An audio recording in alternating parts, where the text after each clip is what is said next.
사랑하는 여러분, 잠시 오늘 하루의 분주함을 내려놓고 우리 영혼의 깊은 곳을 향한 여정을 함께 떠나보려 합니다.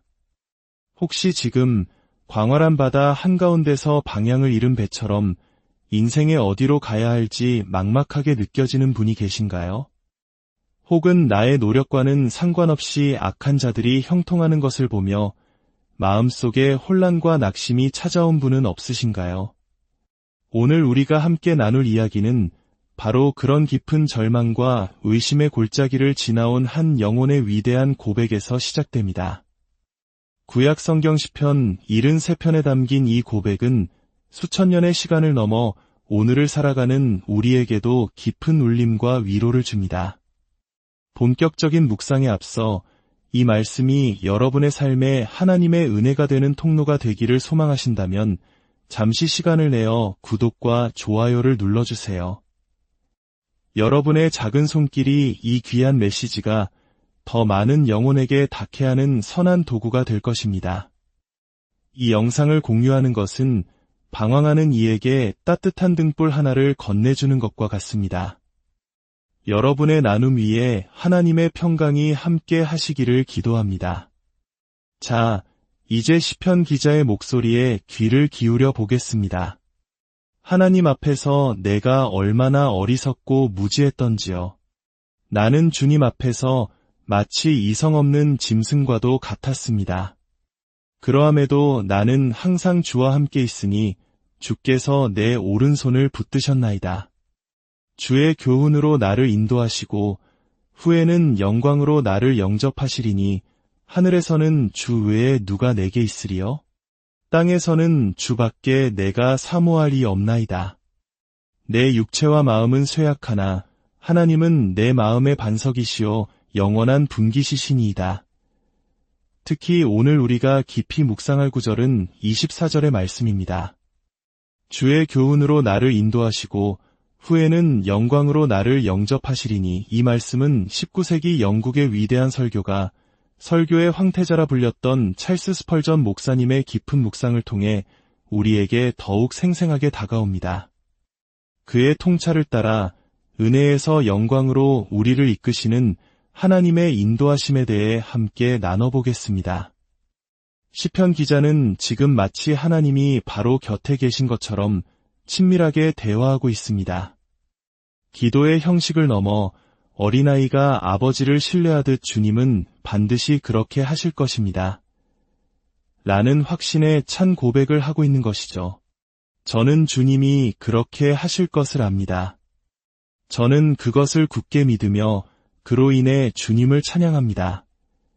라고 외치는 듯합니다.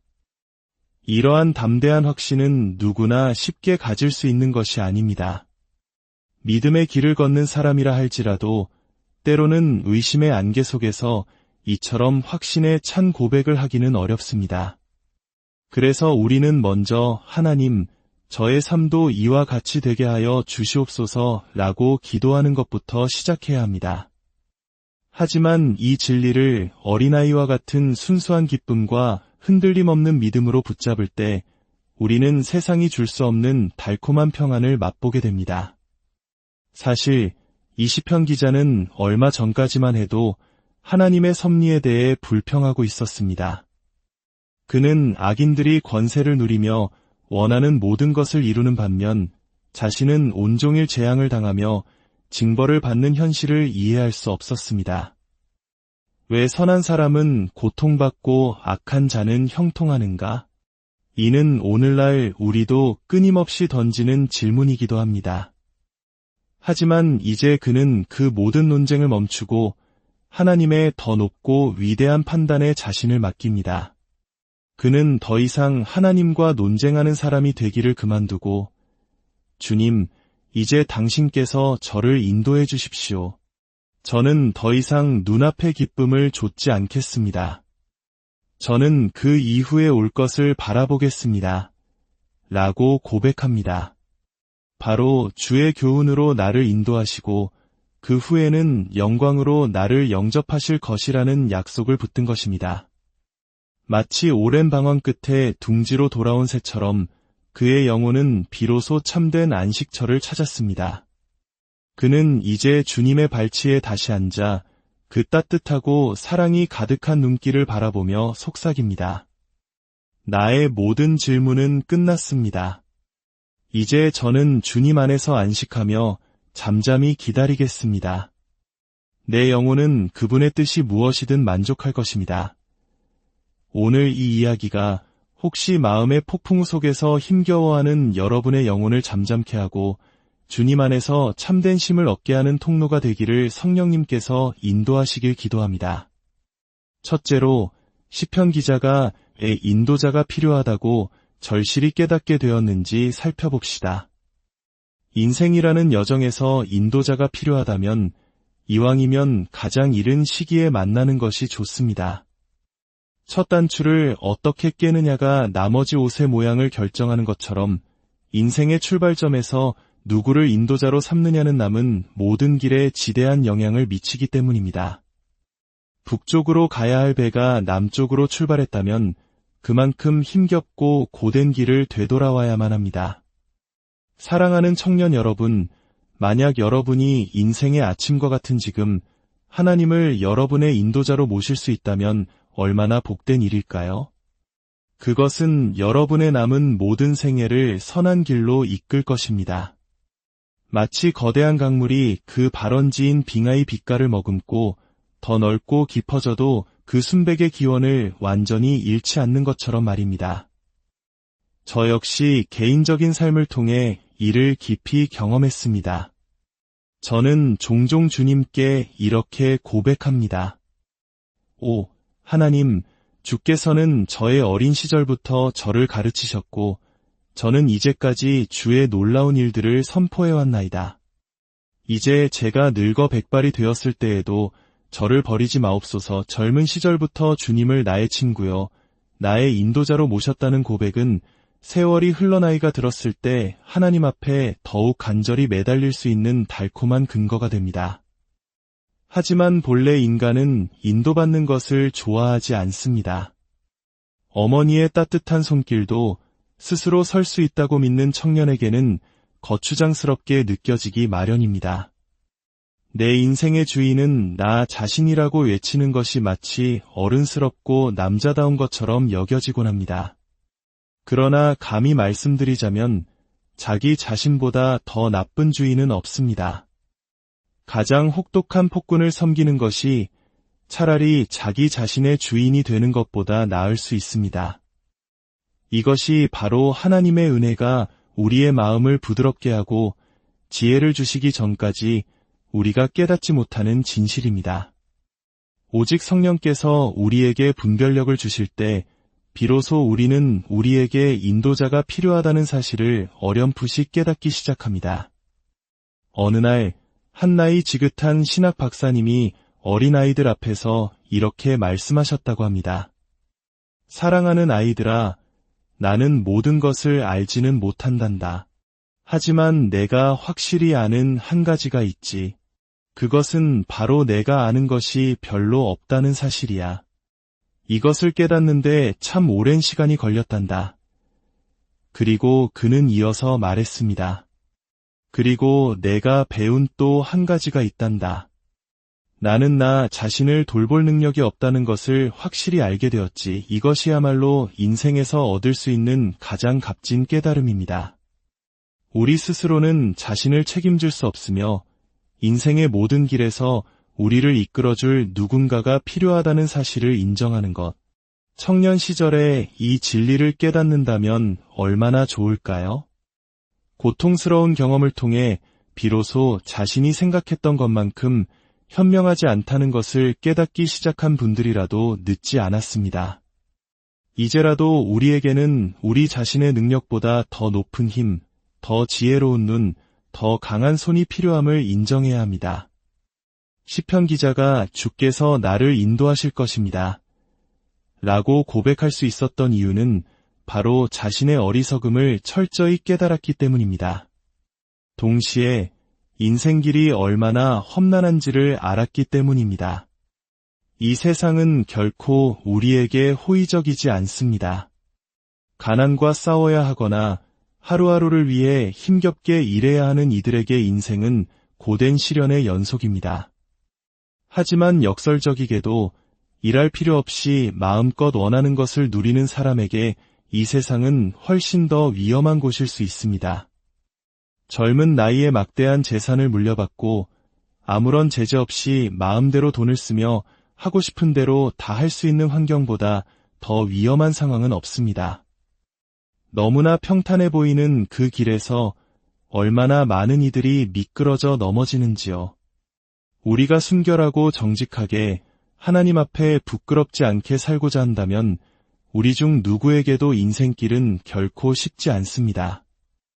이런 험난한 길을 인도자 없이 걸어가려는 사람은 정말로 어리석은 사람입니다. 어리석음으로 가득한 당신 자신을 보십시오. 그리고 온갖 함정과 위험으로 가득한 인생길을 보십시오. 이제 당신은 멈춰서서 이렇게 말해야만 합니다. 나에게는 반드시 인도자가 필요하다. 위험한 길을 단 한 걸음도 혼자서는 갈 수 없다. 둘째로, 시편 기자가 왜 하나님을 자신의 인도자로 선택했는지 그 확신에 대해 생각해 봅시다. 우리가 올바른 정신을 가지고 있다면 우리 모두는 하나님을 인도자로 선택할 것입니다. 현명한 사람은 최고의 인도자를 원하기 마련입니다. 무한히 지혜로우신 하나님보다 더 나은 인도자가 어디 있겠습니까? 또한 주님은 가장 사랑이 많으시고 가장 온유하시며 가장 사려 깊고 가장 아버지 같은 분이 아니십니까? 지혜롭지만 무례하고 차가운 사람을 우리는 피하고 싶어 합니다. 그러나 사랑과 온유의 옷을 입으신 하나님의 지혜는 우리로 하여금 그분의 품에 달려가 안기게 합니다. 그분은 우리의 길을 너무나 잘 아실 뿐만 아니라 연약하고 떨고 있는 우리 인간을 향한 한없는 사랑을 가지고 계시기 때문입니다. 또한 그분은 변함없고 실수 없으시며 끊임없이 우리를 돌보시는 분입니다. 만약 내가 선택한 인도자가 길 위에서 죽을 수 있다면 얼마나 불안하겠습니까? 그러나 우리의 하나님은 영원히 살아계십니다.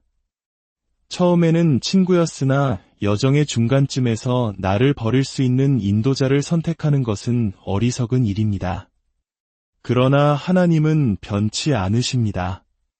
그분은 어제나 오늘이나 영원토록 동일하십니다. 가장 중요한 것은 하나님은 우리가 원할 때 언제 어디서든 만날 수 있는 분이라는 사실입니다. 이 세상의 바쁜 사람들은 때로 만날 시간을 내기가 어렵습니다. 그러나 우리 하나님은 만날 수 없는 시간이란 없습니다. 그분의 문은 조언을 구하러 오는 모든 이에게 단 한순간도 닫히는 법이 없습니다. 하나님은 어디에나 계십니다.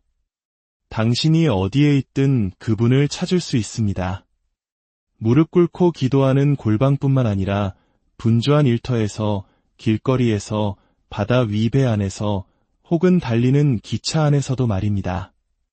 단 한 번의 숨결, 한 번의 짧은 탄식, 하늘을 향한 눈짓, 말로 표현하지 못한 소원만으로도 우리는 즉시 그분께 닿을 수 있습니다. 셋째로, 그렇다면 하나님은 우리를 어떻게 인도하실까요? 먼저, 어떤 미신적인 방법에 의존해서는 안 된다는 점을 경고하고 싶습니다. 특히 성경을 무작위로 펼쳐서 처음 눈에 들어오는 구절로 하나님의 뜻을 찾으려는 행위는 매우 위험합니다. 그렇게 하면 잘못된 길로 인도될 가능성이 높습니다. 그것은 하나님의 말씀을 점치는 도구로 사용하는 어리석은 행위입니다. 하나님은 첫째로 그분의 말씀인 성경에 담긴 보편적인 지침을 통해 우리를 인도하십니다. 무엇을 해야 할지 모르겠다면 십계명을 보십시오. 적어도 무엇을 하지 말아야 할지는 명확히 알 수 있습니다. 그리고 하지 말아야 할 것을 알면 무엇을 할 수 있는지 추론할 수 있습니다. 성경에는 모든 상황과 조건에 대한 놀랍도록 분명한 방향 제시가 담겨 있습니다. 특히 우리는 언제나 우리 주 예수 그리스도를 본받을 수 있습니다. 예수님이라면 이 상황에서 어떻게 하셨을까? 이 질문이야말로 당신의 행동 방침을 결정해줄 가장 확실한 안내자입니다. 둘째로, 하나님은 우리 안에 위대한 원칙들을 심어주심으로써 우리를 인도하십니다. 예를 들어, 모든 악한 것을 피하라는 원칙입니다. 어떤 길이 아무리 이익이 많아 보이고 쉽고 즐거워 보이며 심지어 다른 모든 사람이 그 길로 간다 할지라도 그 길에 잘못된 것이 조금이라도 있다면 당신은 그 길로 가서는 안 됩니다. 생명으로 인도하는 문은 좁고 길은 협착하여 찾는 이가 적다고 하셨습니다. 당신은 그 좁은 길을 고수해야 합니다. 또한 오직 하나님의 영광을 위해 살라는 원칙이 있습니다. 어떤 행동이 주 예수 그리스도의 이름에 가장 큰 영광을 돌릴 것인가? 어떤 길이 나의 신앙 고백에 가장 합당한가? 어떤 선택이 가장 많은 선을 이룰 것인가? 이런 질문들이 당신을 인도하는 위대한 나침반이 될 것입니다. 셋째로, 하나님은 우리 내면의 기능들을 균형 잡아주심으로써 우리를 인도하십니다. 우리가 회개하고 그리스도를 믿음으로 거듭날 때 우리 안에서 두려움이 사라지고 믿음이 그 자리를 차지합니다. 그러면 우리는 올바른 길을 더 잘 판단할 수 있게 됩니다. 고집 역시 인생에서 끔찍한 안내자입니다. 그러나 하나님의 은혜는 우리의 완고함을 무너뜨리고 그 자리에 하나님의 뜻에 대한 순종을 가져다 줍니다. 성급함 또한 수많은 실수를 낳습니다. 그러나 모든 일에 대해 기도하는 습관은 그 자체로 훌륭한 인도자가 됩니다. 잠시 멈추어 기도하는 동안 우리는 서두를 때는 보지 못했던 것들을 보게 되기 때문입니다. 마지막으로 하나님과 가까이 동행하는 사람에게는 특별한 영적인 조명이 임한다고 믿습니다. 죄가 정신 창난과 가깝듯이 거룩함은 완전한 지혜와 가깝습니다. 당신이 하나님의 거룩한 임재에 자신을 내어드릴 때 세상 사람들이 뛰어난 분별력이라고 부르는 것, 그러나 실제로는 하나님과 가까워지고 그분을 닮아감으로써 마음에 생기는 영적인 통찰력을 선물로 받게 될 것입니다.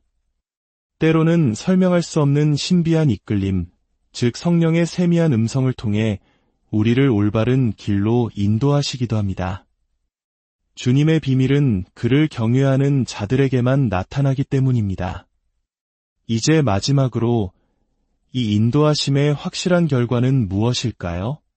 주의 교훈으로 나를 인도하시고 후에는 영광으로 나를 영접하시리니 이 땅에서 하나님의 교훈으로 인도받지 않는 삶에는 진정한 영광이 없습니다. 오직 위대하신 아버지의 손에 자신의 손을 맡기고 그리스도의 이름으로 모든 죄를 용서해달라고 기도하며 영원한 길로 인도해달라고 간구하는 사람들에게만 영광이 있습니다. 그리고 그 후에 하나님은 우리를 영광으로 맞아주실 것입니다. 우리가 죽을 때 누가 우리를 영광 속으로 영접할까요? 물론 천사들이 우리를 도울 것입니다. 그러나 본문은 천사들보다 더 위대하신 분이 우리를 맞이하러 오실 것이라고 말합니다. 우리의 하늘 아버지는 구속받은 우리의 영혼이 그분의 손에 안기는 순간을 기다리고 계십니다. 우리를 귀한 피로 사신 구원자 예수님은 그토록 값비싼 대가를 치르고 얻은 보석을 맞이하기 위해 기다리고 계십니다. 우리 안에 거하시는 성령님 또한 그토록 오랫동안 이루어 오신 구원의 사역을 완성하시고 우리를 영원한 도성의 축복 속으로 들어 올리시기 위해 기다리고 계십니다. 사랑하는 여러분, 아직 자신의 삶을 그리스도께 온전히 드리지 못한 분이 계시다면 바로 지금 그렇게 하시기를 간절히 바랍니다. 조용히 이 고백을 여러분의 마음으로 드리십시오. 제가 잠시 시간을 드리겠습니다. 머리를 숙이고 함께 기도합시다. 주님, 주의 교훈으로 저를 인도하여 주시고 후에는 영광으로 저를 영접하여 주시옵소서. 예수 그리스도의 이름으로 이 결단을 받으소서. 주님의 은혜가 이 말씀을 듣는 모든 분들 위해 충만히 임하시기를 축복합니다.